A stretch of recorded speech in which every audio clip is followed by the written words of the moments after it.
In a rice paddy outside Ho Chi, a farmer guides his water buffalo around a shallow depression the war left in the earth. The plough turning up green shoots where the craters have long since filled.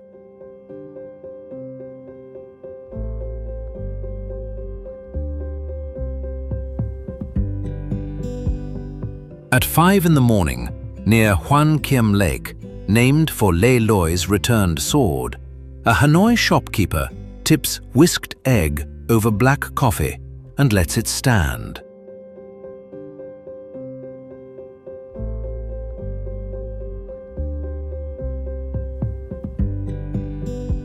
In the far north, first light finds a pair of hands pressing rice seedlings into a flooded terrace, 1,500 meters above the sea.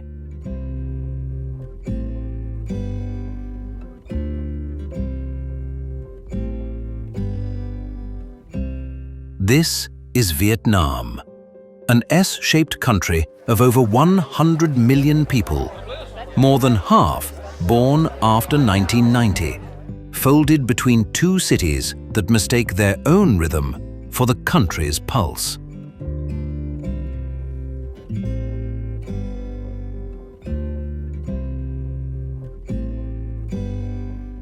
For 21 years, a single line of latitude cut this country in two, running a border through living rooms and splitting families onto opposite banks of one narrow river.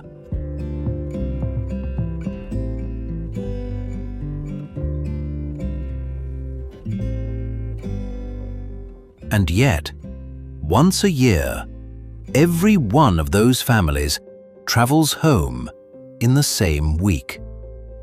What follows is a portrait from the top of its spine down, its patient north, its sprinting south, the land between that was never divided, and the week that stitches the seam shut.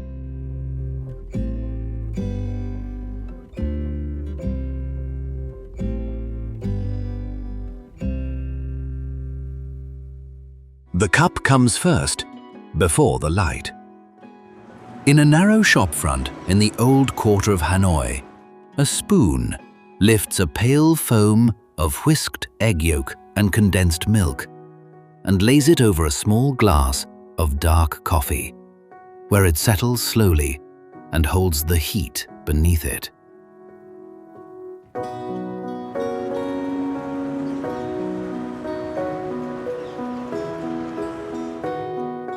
The glass sits inside a bowl of warm water, so the drink stays hot while the street is still empty.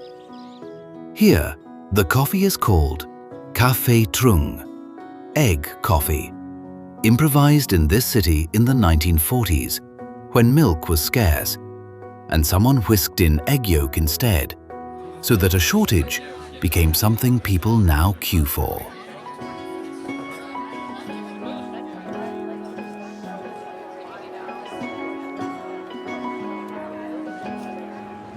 A bicycle leans against the shutter, already loaded. The foam holds firm.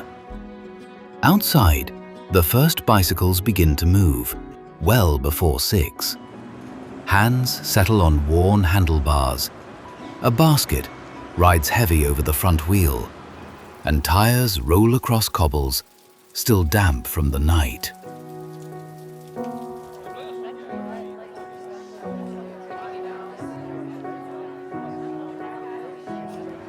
For the hour or two before the motorbikes flood in, Hanoi keeps the pace of a bicycle, and bread, herbs, ice, and cut flowers travel street by street to shopfronts whose trades have not changed in living memory. These lanes have carried the same work for so long that many are still named for what they sell.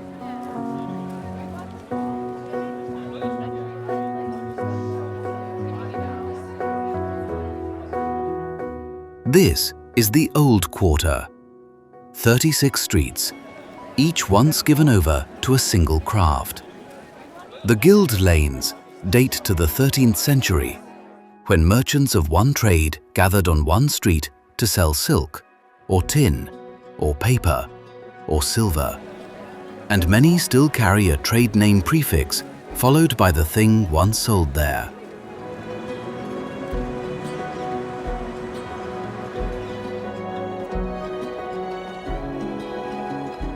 One lane still rings with the sound of hammered metal. Another hangs with paper goods from doorway to doorway. Within roughly 1 square kilometer, tens of thousands of people live, stacked above their own shop fronts, and the maze holds its shape across 700 years, until the wheels turn deeper into it, and the lanes open onto still water.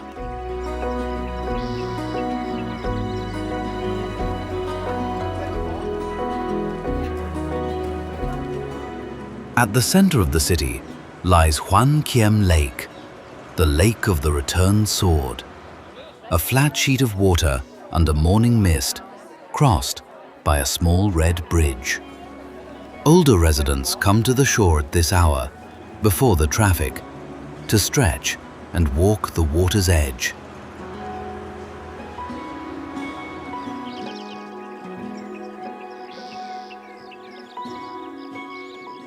The name comes from a 15th century legend, in which the emperor Lê Lợi, having driven out an occupying army with a magic sword, was met on this water by a great turtle that carried the blade back into the depths to be kept until it was needed again.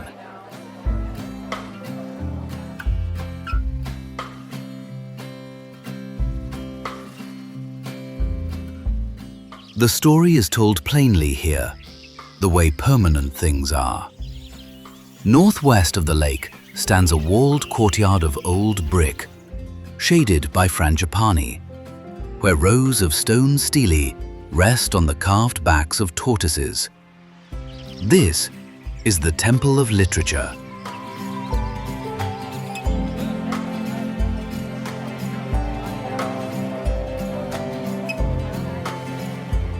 Emperor Lý Thái Tort, who ruled from 1009 to 1028, moved his capital to Hanoi in 1010. 60 years later, the country razed this temple, and in 1076 opened within it the Imperial Academy, its first university. 82 stelae record the names of doctoral graduates from 1442 onward, carved so that the achievement would outlast the men who earned it.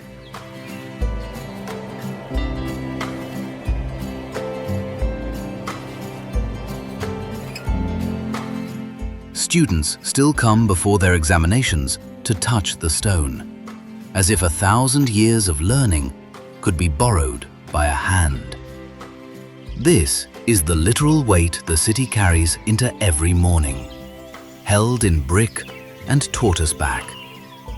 By the time Hanoi has finished its coffee, the mountains above it have been awake for hours.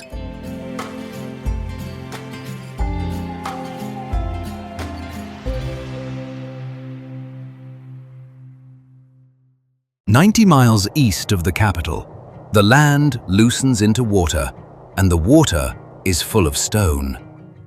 At first light, the limestone towers of Ha Long Bay stand in their own mist, rising sheer from a sea the color of jade, each island hollowed and undercut by 10,000 years of tide. There are roughly 1,600 of them, scattered across some 1,500 square kilometers of the Gulf of Tonkin, and the name given to the whole drowned range is Ha Long, descending dragon, for the story that a dragon came down to the coast and thrashed these valleys into the sea.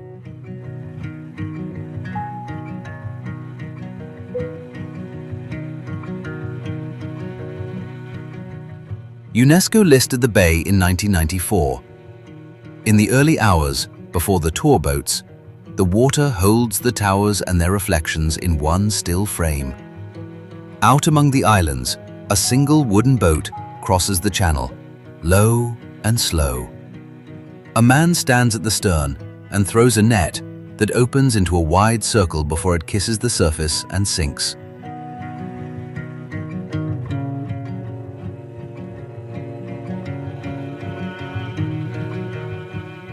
Families have fished these sheltered waters for generations, and for much of the last century, they lived here too, in floating villages of lashed timber and blue drums, schooling their children on the water and burying no one on land. Since 2014, citing the danger of the seasonal storms and the strain the villages placed on the bay, the state has moved most of them ashore into houses with addresses, and the floating settlements have thinned.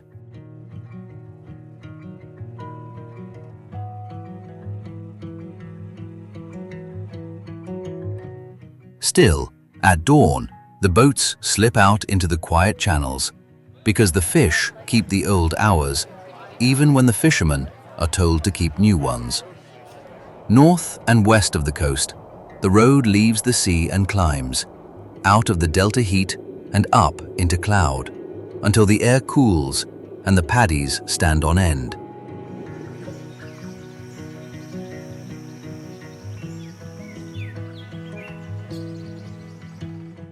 Around 1,500 meters in the Huang Lian Sern range near the Chinese border sits the town of Sa Pa, and in the valleys around it live the Hmong and the Dao, highland peoples who came down out of southern China over the past few centuries and settled the slopes the lowland state never farmed. Women here still dye cloth with indigo until their hands stain blue-black to the wrist and carry it to market folded on their backs.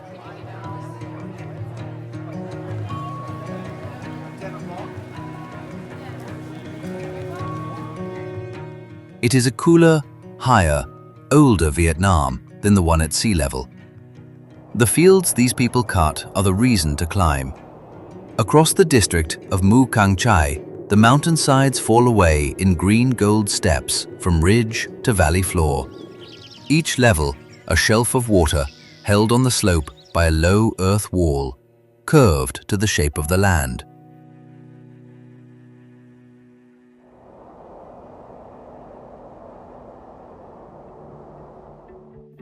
The Hmong have shaped these Rong Bok Tang, stepped fields, over more than 100 years, so that a slope too steep to walk becomes a slope that grows rice.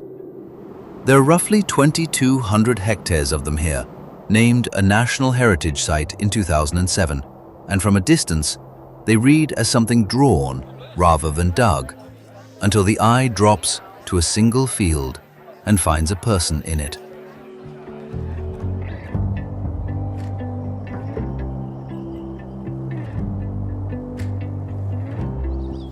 Knee-deep in one flooded terrace, a figure in a conical hat remains folded at the waist. The hands take a bundle of seedlings from the bunch held in the other hand, separate 3 or 4 green blades, and press them into the mud with a thumb. One push, before the feet shuffle back a single step and the hands begin again. A field is planted this way.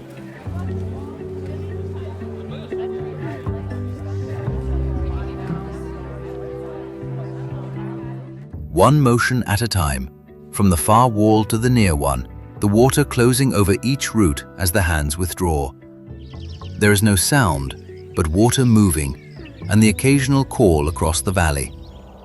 Above all of it, wrapped in cloud for most of the year, stands Fancy Pan, at 3,143 meters, the highest point in Vietnam and in all the old lands of Indochina.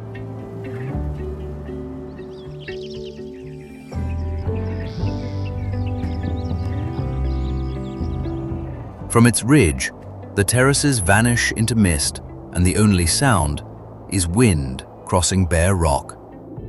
This is the land no line on a map ever managed to divide. Quiet in a way the rest of the country is not. 1,000 kilometers south, that same silence runs out, where the spine of the country ends, in a city that never lets the noise stop.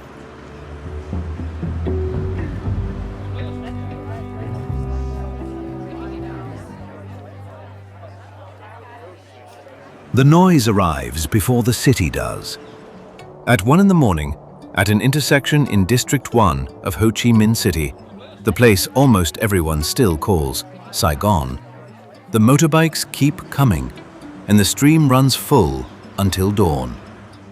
They come in braided streams from 6 directions at once, threading through one another without stopping, a river of single headlights that finds its own gaps and closes them again.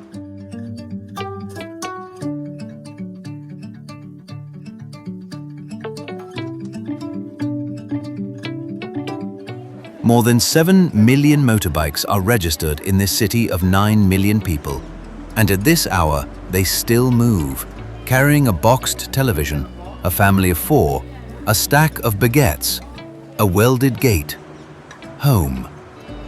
On the pavement beside the traffic, a low aluminium cart holds a pot of broth that has not been allowed to go cold since the afternoon. A woman lifts a wire basket of noodles from boiling water, shakes it twice, and turns it into a bowl, then lays over it slices of pork, a scatter of fried shallot, a sprig of garlic chive, and a ladle of the pale broth she has skimmed for hours.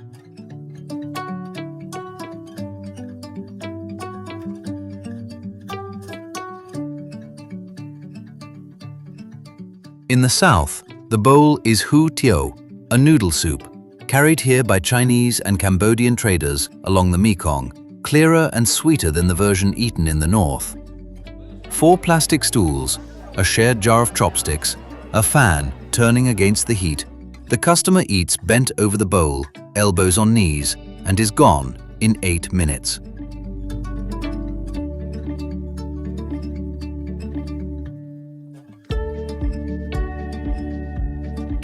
This is a city that keeps its lights on because too many of its people are awake to turn them off. In the alleys behind the boulevards, families run businesses from the front rooms of their houses. A phone repair bench, a tailor, a coffee window the width of a doorway. The rent is the front step.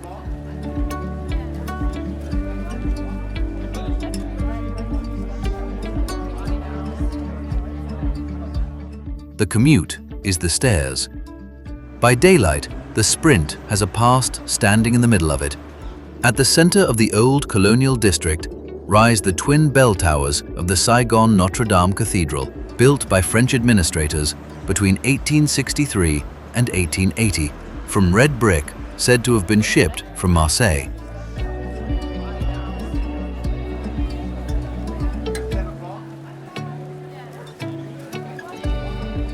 Across the square waits the central post office, its long hall of iron and glass, finished in 1891, its clock still set above the door, its counters still selling stamps beneath a painted map of the old telegraph lines.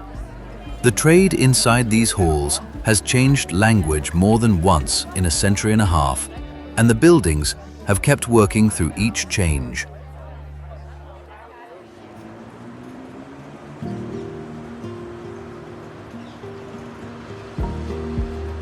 A short way east, on the bank of the Saigon River, the Sprint takes its clearest shape. Landmark 81 climbs 461 meters into the haze, 81 floors of glass, tapering to a point, the tallest building in the country since it opened in 2018. It was raised by Vin Group, the company of Pham Nhiet Vuong, who began by selling instant noodles abroad and became the first billionaire the country ever counted.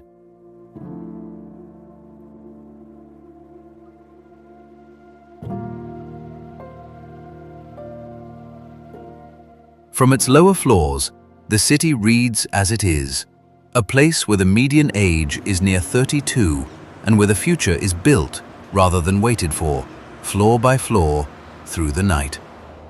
After midnight, the towers hold their lights and the motorbikes go on braiding through the dark. Saigon is the far end of the country, the terminus of a line that runs 1,400 kilometers up the coast to Hanoi.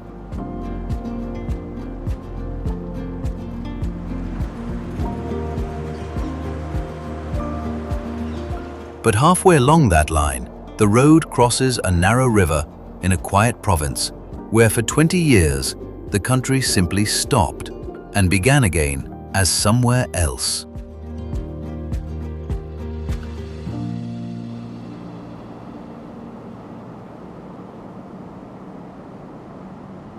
The river is called the Bến Hải, and for most of its length, it is unremarkable.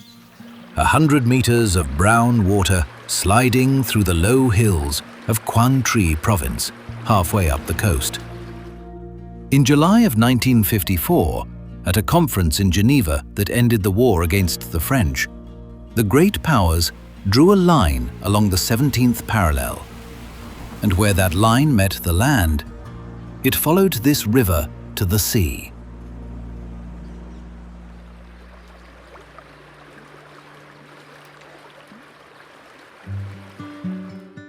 The division was meant to last 2 years, until a national election in 1956 reunited the country by vote. The election was never held. The government in the south, backed by the United States, refused to take part rather than risk a result it expected to lose. The line held instead for 21 years.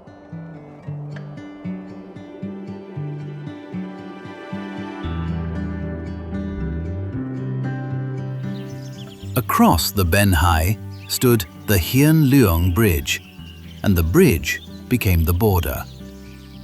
It was painted in 2 colors, one from each bank meeting at the midpoint, and for years each side repainted its half to match its own.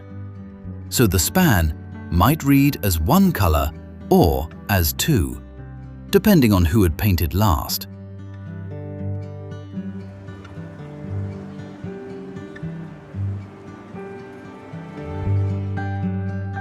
Loudspeakers rose along both banks, taller and louder with each year, arguing across the water day and night, one side's anthems answered by the others, over fields where nothing else was permitted to cross. Families woke on the wrong side of a border that had not existed when they slept.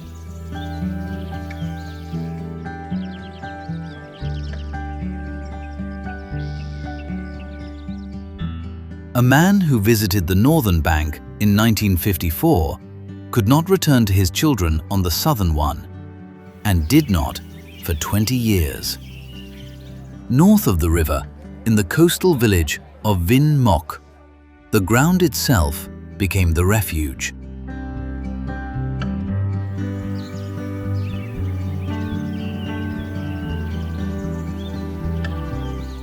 Under the bombing that fell on the northern side through the late 1960s, the villagers dug, not a shelter, but a village.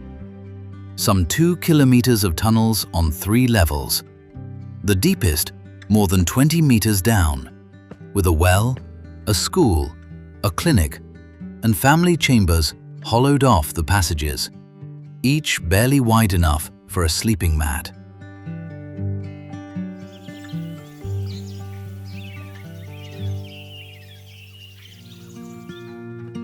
"60 families lived in that darkness for years at a stretch. 17 children were born underground, and in all the years the tunnels were used, not one person in them was killed." West of there, near the Laotian border, the hills around Khe Sanh hold a different memory.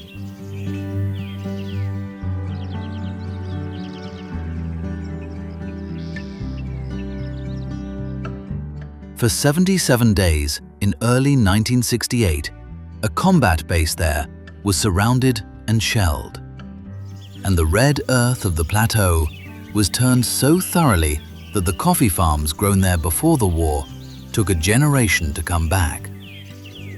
The provinces along the parallel took the heaviest weight of those years and hold it still. In cleared minefields and in ground, the farmers work with care.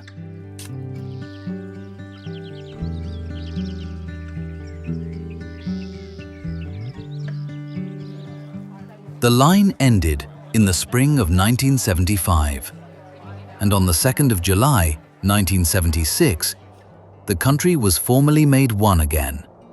North and South joined under a single name.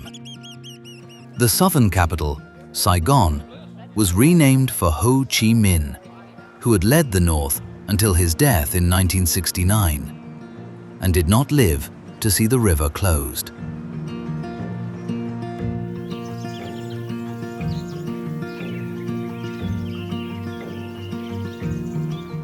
The word for what was done is Thống Nhất, reunification, given afterward to the things that crossed the old divide. The boulevard, the palace, the railway running the length of the country from Hanoi to Saigon.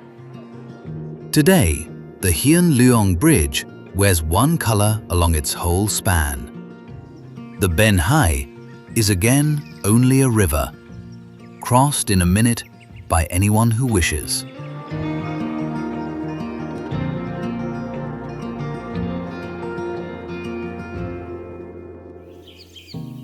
But the country does not cross it only in ones.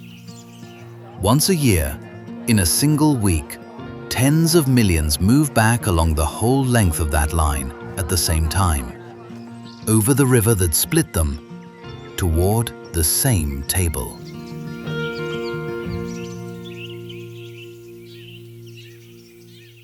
For most of the year, the two ends of the country pull in opposite directions. But for 1 week, they reverse, and the whole nation moves the same way. Home. The week is Tet, the Lunar New Year, which falls on the first new moon between late January and mid-February. And in the days before it, nearly 100 million people set out at once.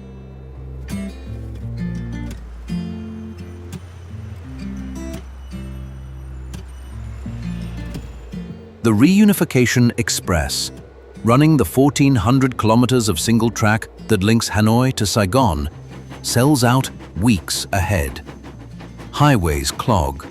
Motorbikes leave the cities in loaded columns.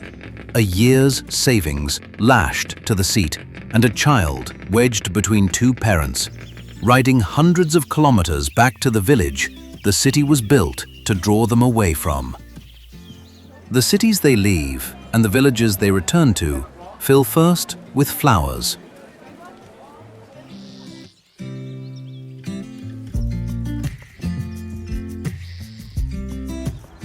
In Hanoi, branches of pink peach blossom ride upright on the backs of motorbikes through the cold northern drizzle.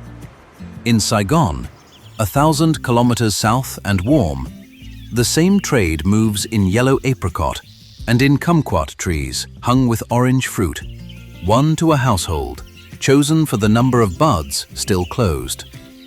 A tree with more buds than open flowers is the one to carry home, because it will open across the days of the festival, and a house wants its luck arriving, not already spent.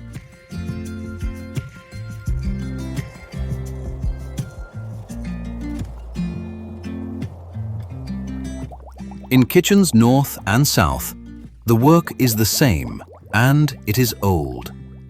On a low table, squares of green leaf are folded around a fist of soaked, sticky rice, a layer of mung bean, a piece of pork belly, then another layer of rice, and the whole is bound tight with split bamboo into a neat green cube.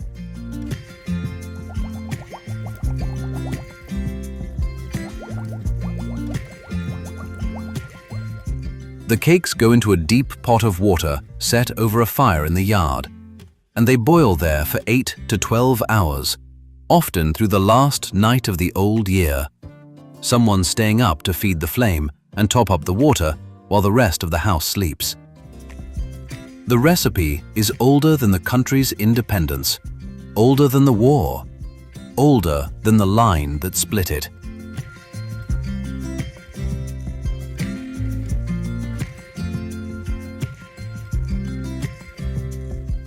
When the cakes are cooked and cooled, one is placed on the family altar, where the year turns inward.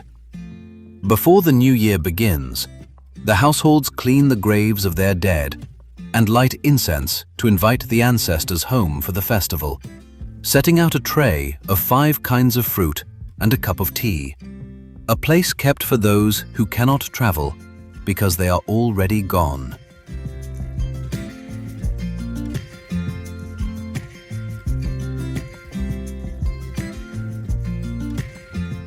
For these few days, the living and the dead keep the same house, and the family that's scattered across the country through the year is counted whole again, at one table on one night. At midnight, the year turns. In the same minute, fireworks open over the lake at the center of Hanoi and over the river at the edge of Saigon, 1,000 kilometers apart and lit as one. And for that minute, the country that spent 21 years cut along a river holds its breath together. Temples fill.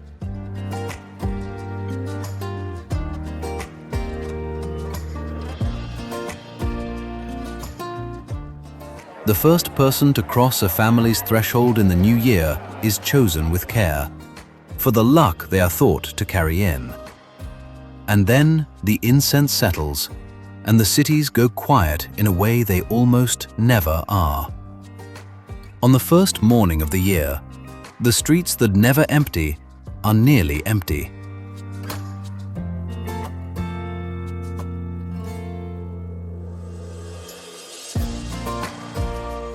In an old quarter shop house, the first spoon of egg cream is folded onto coffee in a warmed glass, patient and pale above the black surface. Only today there is no bicycle waiting at the shutter, no one to serve, and the whole length of the country is home at the same table.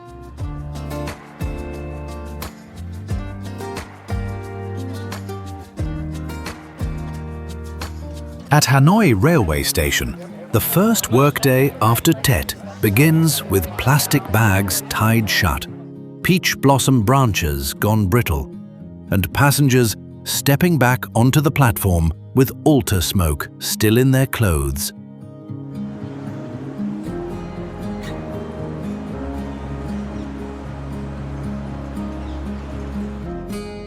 In Saigon, the buses unload children half asleep against suitcases. In Hanoi, shop shutters lift one by one and coffee spoons begin tapping glass again.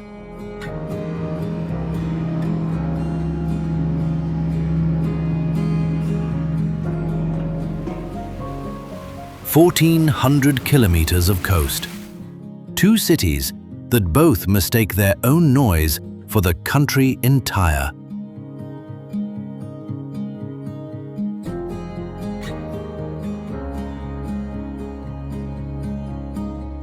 One river that split it for 21 years, crossed now in a minute.